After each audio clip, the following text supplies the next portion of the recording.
A man spent $1,800 on a massive warehouse. The first bag he opens contains a safe, judging by the packaging.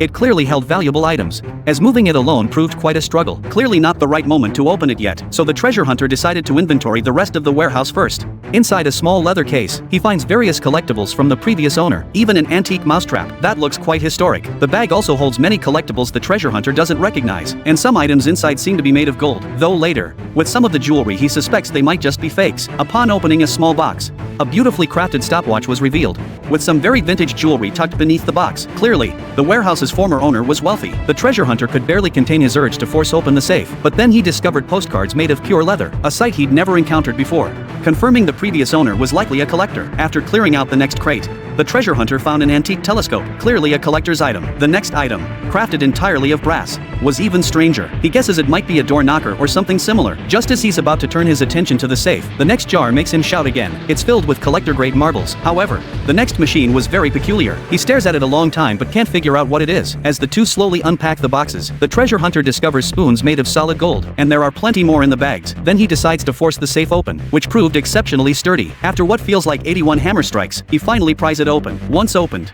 the treasure hunter screams. Thick smoke pours out of the safe. Pulling out the first bag, he hears the sound of coins. The same goes for the bags behind it, with tons of coins already spilling out below. Opening the first bag, it's nearly overflowing with coins. During a cursory inspection, the treasure hunter discovered these were coins minted between 1965 and 1969. Clearly, these were meant for collectors. After pouring all the silver coins out, the quantity is enough to drive any silver collector wild. Opening the next small bag, the treasure hunter found exquisitely crafted brooches inside. He didn't know what material they were made of, but since they had been preserved by the previous owner, they should be worth 5 figures. In the next black bag, another large pile of silver coins. The treasure hunter determined they were from around 1970, including several commemorative editions, but the following bag doesn't hold coins. It's finely crafted sterling silver jewelry, studded with gemstones and diamonds. These pieces alone promised the treasure hunter a substantial profit.